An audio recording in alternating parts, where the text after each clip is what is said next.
Hi, this is John from Southern Oregon, and today I want to demonstrate the use of the noise gate effect as found in Logic Pro. The noise gate is a kind of dynamic processor designed to cut off sound signals below a set threshold level. That means that when the signal falls below a determined level, it is removed. A common use of the noise gate is to remove the hiss or unwanted noise created in a guitar amplifier, that hiss like static on a radio. Let's look at the noise gate effect in Logic Pro. Move the cursor to an empty spot in the insert box and click to open the menu. Since we know it's a kind of dynamic effect, move down to Dynamics and Noise Gate is in the submenu.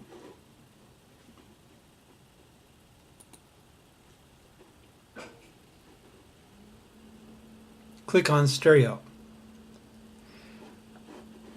Move it down to get it out of the way. And before we start with the noise gate, let's play the bass line.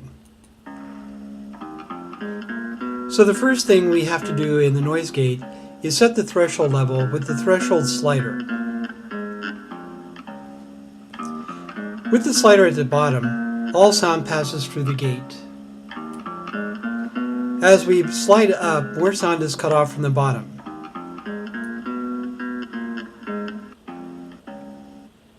At about 9, we begin to hear noticeable gaps in the signal.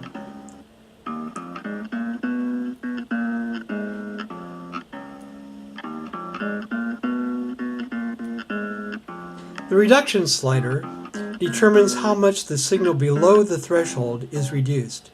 At the bottom, all sound below the threshold is cut, and as we move the slider up, more of the signal below the threshold is heard.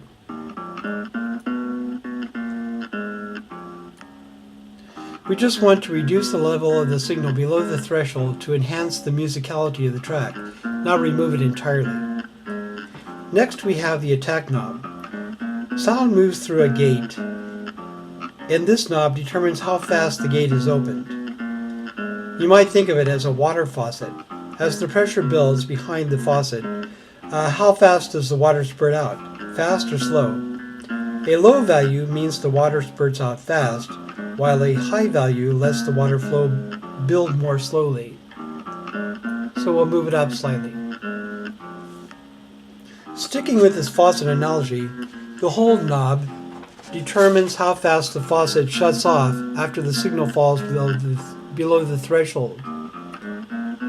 Again, we'll just move it up a little bit.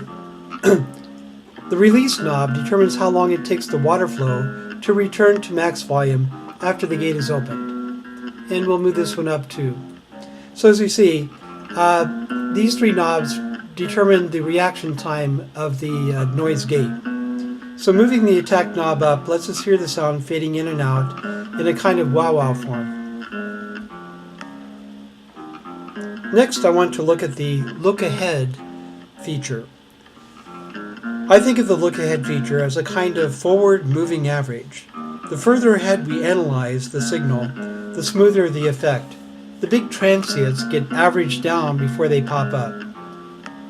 Moving the slider to the right smooths out the transients more and more.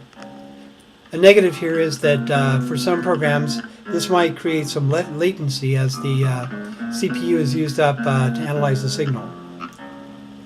Finally, we have the hysteresis effect. If our signal remained at a narrow range around the threshold point, we would get this chatter effect with the sound cutting on and off rapidly. To avoid this, the hysteresis slider determines a kind of dead space around the threshold point where nothing happens. Move it to the right and the dead space widens and reduces the chatter. Moving it to the left narrows this gap. We don't have a slide change, so for the sake of brevity, we will end the discussion here. In conclusion, I have tried to demonstrate how the noise gate works in Logic Pro and how it might be used to improve the musicality of our bass line by cutting off the signal at the bottom and giving up more of our dynamic range to other tracks. Thanks for listening to my presentation today.